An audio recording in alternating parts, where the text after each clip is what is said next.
Today, we are going to talk about what is, without a doubt, the single most important biological process on our planet. It's this silent, invisible engine that is humming along, powering just about all life, creating the food we eat, and, just generating the very air we breathe.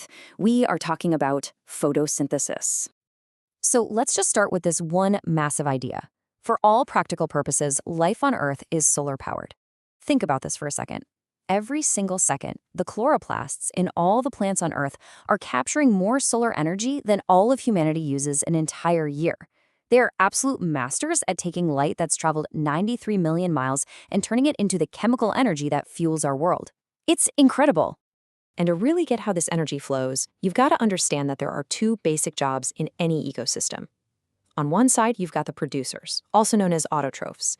These are the self-feeders. They literally make their own food out of thin air and sunlight. And on the other side, well, that's where the consumers, or heterotrophs, come in. That's us. We're the other feeders. We have to get our energy by eating other things. So here's the bottom line. Without the producers, consumers, like us, we've got nothing to eat, period. So how in the world do these producers actually do it? How do they pull it off? Well, to find out, we're going to go on a little journey.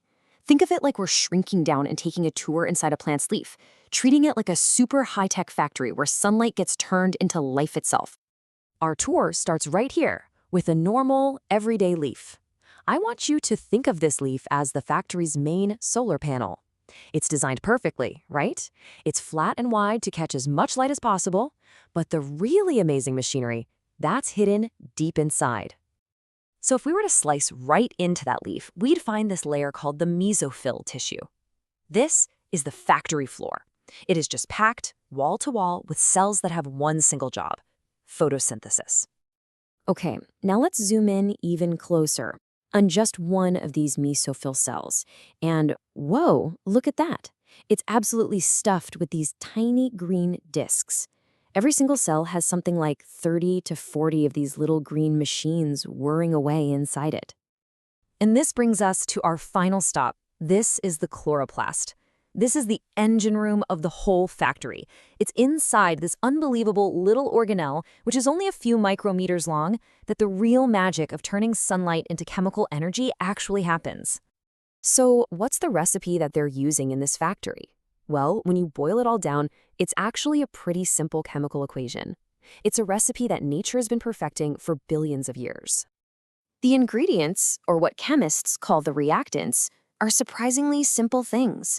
The plant pulls in carbon dioxide from the air through its leaves, it sucks up water through its roots, and of course, it soaks up energy from sunlight. That's it. CO2, water, and light.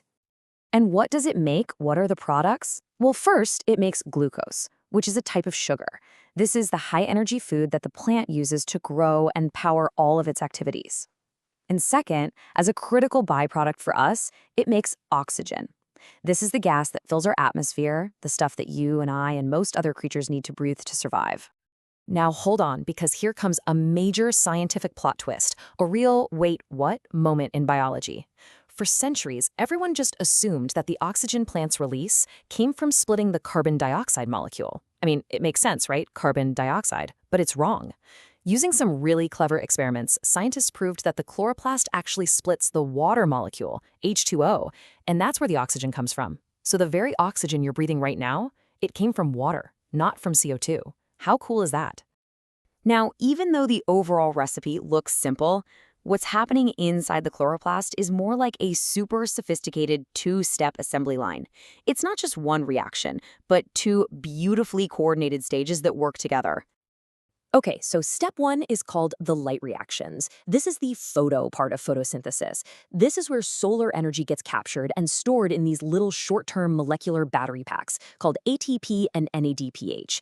Then you have step two, the Calvin cycle. This is the synthesis part. It takes all the energy from those little battery packs and uses it to actually build the sugar molecules from carbon dioxide. So you see, one stage captures the energy and the next one uses that energy to build the food. But all of this brings up a really, really basic question. How does a plant physically grab a sunbeam out of the air? I mean, how does that even work? The answer is pretty amazing, and it has everything to do with the physics of light and color. Seriously, It's a question a little kid might ask, but the science behind it is just fantastic. Why are plants green? Why not red or blue or even black? Wouldn't a black leaf absorb all the colors and be more efficient? The answer comes down to something called pigments, specifically a pigment called chlorophyll. And here's the key rule of color. The color we see is the color of light that is not absorbed. It's the light that's reflected. Now, it turns out chlorophyll is amazing at absorbing blue, violet, and red light. Those are the wavelengths it uses for energy. But it's really bad at absorbing green light. So what does it do? It just reflects it, bounces it away. We see the rejected leftover light. That's why leaves look green to us. And this isn't just a theory. Back in 1883, a scientist named Theodore Engelmann did this absolutely beautiful experiment. He took a long strand of algae and put it on a microscope slide. Then he used a prism to shine a tiny little rainbow across its whole length. Finally, he added a bunch of bacteria that loved oxygen. And what he saw was incredible. The bacteria all swarmed to two specific spots, the parts of the algae being hit with blue-violet light and red light. It was a living, breathing graph showing exactly which colors were the powerhouses for photosynthesis. So what is physically happening at that exact moment that a chlorophyll molecule absorbs a useful bit of light? Well, if you take pure chlorophyll out of a leaf and shine a light on it, something wild happens. It glows, this bright, fiery red. That glow, that fluorescence, is a huge clue. It means the light energy is literally kicking an electron inside the chlorophyll molecule up to a higher, really unstable energy level. So here's the deal. Light travels as tiny particles called photons. And when a photon, with just the right amount of energy, slams into a chlorophyll molecule, it transfers all of its energy to a single electron. This boosts that electron into what scientists call an excited state. And that tiny transfer of energy from one particle of light to one little electron, that is the very first step in converting the power of the sun into life. All right, now let's zoom all the way back out, from that quantum leap of a single electron all the way to the global scale. You see, understanding this ancient, elegant process isn't just for science class. It is becoming absolutely key to our future. Researchers right now are figuring out how to use tiny photosynthetic powerhouses, like algae, to create things like biofuels. And this leaves us with a pretty profound question to think about. Nature has had over 1 billion years to perfect this amazing process of turning sunlight into stable, storable energy.